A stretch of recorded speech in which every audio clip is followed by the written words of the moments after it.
Hello everyone, Rurikhan here coming at you with another video, and today we're going to be talking a little bit about Bloodborne. This was recently announced on the Sony E3 2014 press conference, and I was really glad when they announced it as Bloodborne because obviously this has been the title that people have been referring to as Project Beast, and several people have been asking my personal opinion on Project Beast. How do I feel about Project Beast? What do I think about it? And to be completely honest, I've been kind of like holding back talking about it because I wanted to make sure of whether or not it was a sequel, if it was directly linked into the Souls franchise or not, or if it was going to be a new IP. And I didn't have any of the answers, and now I have the answer that at least it is a new IP. And it was very important to me to confirm that this title was a new IP, and you guys might be getting confused, like, why is that important? And here's the thing, right? So when you're talking about Demon Souls and then you go into Dark Souls and all that, you are still in the Souls franchise. And this is not necessarily a bad thing, mind you, but it's one of those things that when you start building a sequel on top of sequel on a certain franchise, essentially people come to have certain expectations in regards to the title. Like if you take a look at Dark Souls, I mean, we all knew we're going to have a health bar, we're going to have a stamina bar, we're going to be rolling, we're going to be collecting souls, we're going to have a certain way of storytelling, we're going to have, you've come to expect the kind of like the basic elements that form a Souls title. And again, this is not necessarily a bad thing, but something that I wanted to see from Software was I wanted to see them take the skills that they have acquired from producing titles like Demon Souls, like Dark Souls, and all that, and applying those skills on a completely new IP. I believe I've mentioned this in the past, and as a matter of fact, if you guys go back a whole bunch of videos, maybe in a Conscast or something, I believe I've mentioned something like, look, I'm glad that Dark Souls 2 is coming, but I'm hoping that there's not going to be a Dark Souls 3. And again, I guess that maybe some people understood that wrong because I've got some negative response on that.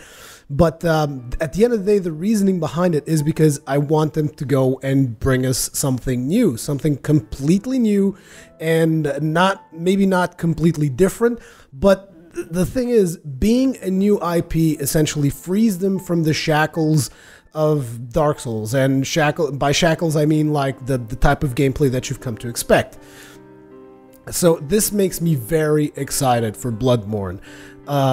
Essentially, there's also another thing, of course, because in Dark Souls 2 we've had Yui Tanimura and Tomohiro Shibuya or whatever directing the game, and now we're gonna have Hidetaka Miyazaki again, who was obviously the original guy behind Demon Souls and Dark Souls. So a whole lot of people really excited about it. As a matter of fact, they kind of made it a point to tell people, look, it's Miyazaki, he's the one directing this time, as if Dark Souls 2 was no good or something. I don't know. Maybe I'm just reading too much into that. But anyways, I wanted to tell you guys the blurb of text that we've gotten from Sony. For those of you who still haven't checked it out, the game is on the PlayStation 4's page. That's another thing, by the way, for those of you who have been playing and enjoying the Dark Souls franchise on Xbox and on PC, I've got some bad news for you guys because Bloodborne is going to be a PlayStation 4 exclusive. Now, I could go off and be a complete douche and be like, oh, I've got PlayStation 4 and I'm so happy. And it's like, but you guys know it is not me. I mean, even though PlayStation 4 happens to be the platform that I own and the platform that I'm trying to get the most games on, I am someone who is a great supporter of every game everywhere. That's the way that I personally feel about video games, and then it's like the platforms need to prove themselves and not necessarily rely on exclusive titles to get us to buy them. But unfortunately, that is not the reality of the industry. The reality of the industry is people go buy a console because of its first-party titles and its exclusives and all that stuff, and Bloodborne is most definitely going to be something that is going to get a lot of people to buy a PlayStation 4. But anyways, on the PlayStation 4 page, their description reads, introducing Bloodborne, the latest action RPG from renowned Japanese developer From Software, exclusively for the PlayStation 4 system. Face your fears as you search for answers in the ancient city of Yharnam, now cursed with a strange endemic illness spreading through the streets like wildfire. Danger, death, and madness lurk around every corner of this dark and horrific world, and you must discover its darkest secrets in order to survive. A terrifying new world. Journey to a horror-filled gothic city where deranged mobs and nightmarish creatures lurk around every corner. Strategic action combat. Armed with a unique arsenal of weaponry, including guns and saw cleavers, you'll need wits, strategy, and reflexes to take down the agile and intelligent enemies that guard the city's dark secrets. A new generation of action RPG, stunningly detailed gothic environments, atmospheric lighting, and advanced new online experiences showcase the power and prowess of the PlayStation 4 system. So obviously a lot of PR text going on there, but it does give you a couple of interesting things, because if you guys notice, one of the sentences is "face your fears as you search for answers in the city of Yharnam." So that, I guess that kind of means that, as we've been accustomed to in the Soul series, we're going to have that same kind of like storytelling element to it, where you're going to have to discover things in a how should I put it, in a non-standard way, as in it's not going to be narrative driven, I'm assuming. You're going to have to like think outside the box in order to figure out the lore and stuff like that. And I like that kind of stuff from Dark Souls. I just hope they don't cling on it as much. It's just, I want a little bit of a departure from the Soul series, is where I'm getting at. I want them to take all those skills that they've gotten and build something new, and I'm hoping that is what Bloodborne's going to be. Now, we also have a couple of new details as of the recording of this video, which today is the 10th of June. This was extracted from this week's Famitsu magazine, which is, I assume, a Japanese magazine. I'm not that into magazines, so I know that Famitsu is supposedly really well known, but I don't know all that much about it. Anyways, there was an interview with Miyazaki in that particular magazine, and some details that people have gotten out of that. I believe that this is a post that I've read. Right now I'm reading it on Reddit, and it was posted by a guy called Evil Thing. I just want to make sure to quote my sources. But I believe that I saw this previously on NeoGAF, posted by someone else, so I don't know where this came from. Right now, the place where I'm watching it is on Reddit. And essentially what they're saying is that this game is going to be released in spring 2015, so probably around a year from now, I'm assuming. They started working on this right after finishing Artorias of the Abyss, and they were targeting Sony's new hardware. So essentially this is a game that is going to be optimized for the PlayStation 4. The world and story is completely new, and the setting takes full advantage of the PlayStation 4's capabilities, like I said.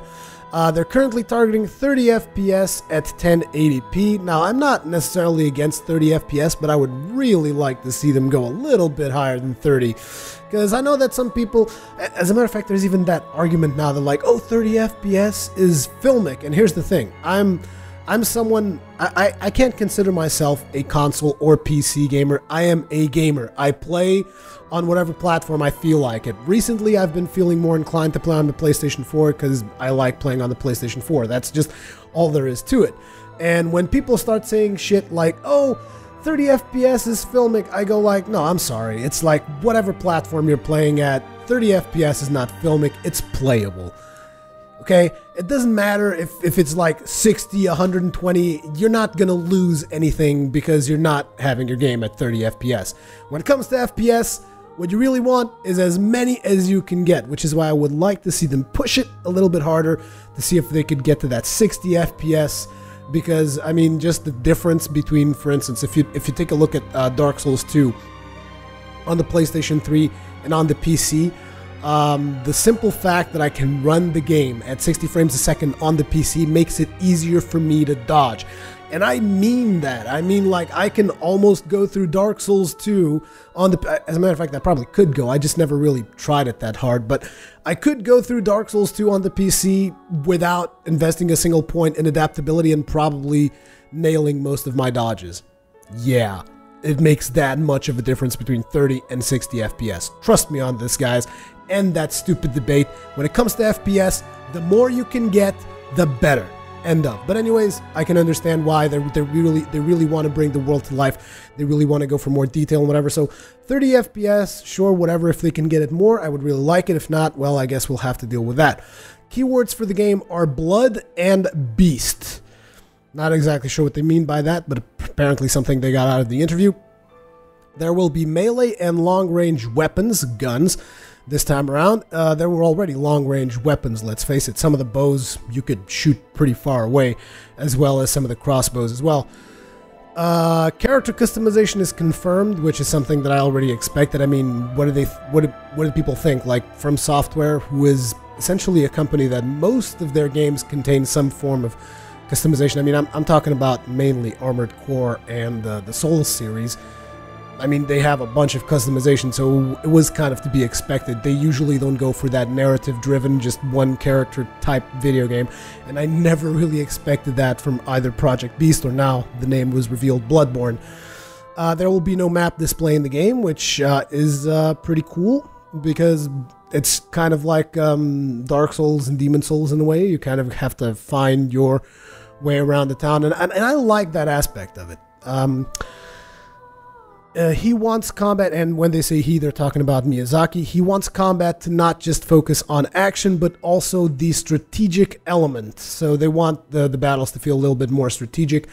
And one of the things that they can do for something like that is if they don't implement shields, like that will put definitely a strategic element to it, because you have to kind of like manage your ammo for your gun and stuff like that. I don't know what's going to be happening, but yeah, then he says the combat in the game is designed to feel like a life or death struggle. Yeah, pretty much all the Souls titles kind of feel that way. Well, I mean, depending on your level of experience, of course, but for newcomers, I'm pretty sure that's always the way it's going to feel. There will be online elements of some sort and will involve players discovering together. Well, let's see what happens. I mean, obviously, the Dark Souls series has one of the Dark Souls and Demon Souls has one of the most innovative multiplayers that anyone can really shake a stick at. As a matter of fact, you take a look at a lot of titles since the last E3, a lot of titles that were announced, they were kind of like pick and choosing certain elements of that particular multiplayer, despite the fact that no one actually acknowledges it. I have to say that is actually the truth. But yeah, this is pretty much all that I know about Bloodborne so far. I'm not particularly that keen on the aesthetic of the whole gothic, Victorian, dark type thing. But I don't know, maybe I could get into it. We'll see when it actually comes out. I'm hoping there is some more variety, because I don't want to just have, you know, like a bunch of leather armors. I want to have like some proper armors. But I'm not sure if this is going to be that type of game. You know, I'm not sure if this is going to be the type of game where you can actually play at night. I get a feeling that things are gonna be a little bit different. But again, this is all a whole bunch of speculation, and I don't really know what else to say about Bloodborne, apart from the fact that I am really excited, and the main reason why I'm really excited about Bloodborne is the fact that it is a new IP. So I was going to end the video here, but as soon as I stopped recording, I noticed that a new post has just gone up on the PlayStation blog, giving us a little bit more of basically text information in regards to the game, and it does mention a couple of details that they didn't mention on the blurb that I read you guys earlier. So I thought I'd just go through the blog post that they posted here real fast for you guys. And this is a post by Masaki Yamagiwa. And he says, "Hello, PlayStation fans. This is Masaki Yamagiwa from Japan Studio. I am here to talk about a new action RPG, Bloodborne, which will launch early 2015. Well, from early 2015 to spring 2015. Looks like we might just be getting it a little bit earlier than I said in the video. Exclusively for the PlayStation 4 console, Bloodborne is a new collaboration for us, being developed by From Software and produced by SCE Japan Studio, or Sony Computer Entertainment Japan Studio. This game will transport players to a dark and terror-filled gothic world, a world full of deranged beings and nightmarish creatures. Bloodborne takes place in an ancient forgotten city called Yarnam, which I had already mentioned previously, known for an old medical remedy. So this is new information, an old medical remedy. Over the years, many hopeless and afflicted people have made long pilgrimages to Yarnam in search of help. So it's kind of like a healer's city, something like that, I would assume, since they have the old medical remedy. As the main character, you are one of those travelers, so supposedly we are inflicted with this disease or illness ourselves.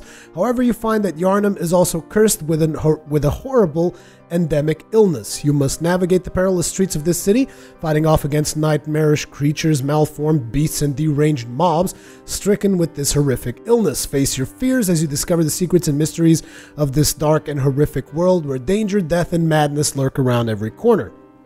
In Bloodborne, the combat is based on intense, life-threatening battles. One of the ways we are bringing that sense of danger to life is by keeping the deep strategic elements from Demon Souls while also transitioning from the passive and block and attack style of Demon Souls to a quicker, more offensive and active combat style with close-ranged weapons and guns. Now, something important here, notice that they're not mentioning spells.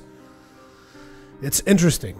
It is very, very interesting that they're not mentioning spells. And they also mentioned that they don't want that passive and block and attack style, so they want to, like, you know, the style that I usually tend to play quite a bit since I like tanky characters. They don't want that, so it kind of seems to me like they don't want that whole shield thing. They want to have the guns and swords and more of that style of play. From the beautiful and melancholic architecture to the debris lining the street, Bloodborne will deliver an extremely rich and detailed world, all thanks to the power of the PlayStation 4 system. In addition, the PS4 system has allowed us to have an expanded draw distance so we can show more of the world at any one time. New lighting effects allow us to add more atmosphere and tension to the game, making the horrifyingly detailed beasts and giant boss enemies you'll be facing even more frightening. Hope to be able to share more about our online features later this year, but I can say that we are developing new kinds of online experiences that allow users to share their adventures. We also look forward to giving fans new ways of playing and sharing thanks to the PlayStation 4 system's share capability. And then they give us a special message from director Hidetaka Miyazaki. Creating Bloodborne as a completely new game on the new PlayStation 4 hardware has allowed us to really push the envelope in myriad ways. That being said, in more ways than one, it also very much retains our distinct signature style. As has been at the core of our development philosophy since Demon Souls, we make true games for people who love games. Please watch for more to come on Bloodborne, and thank you very much for your support. So I just wanted to add that little bit to the video there because I hadn't really seen this particular post before I started recording, and it's just like it's complete E3 madness going on right now. Information getting bombarded left and right all over the place. So anyways, as per usual, thank you very much for watching. Make sure to leave me your comments, feedback, all that kinds of good stuff in the comment section below. Also, if you guys want me to cover any specific game, and by that I mean, when I say cover, I mean like give you guys my opinion on any specific game from E3 2014, make sure to let me know which game you guys want me to talk about, and I will try to see if I can do so. Anyways, thank you very much for watching. See you guys in the next one.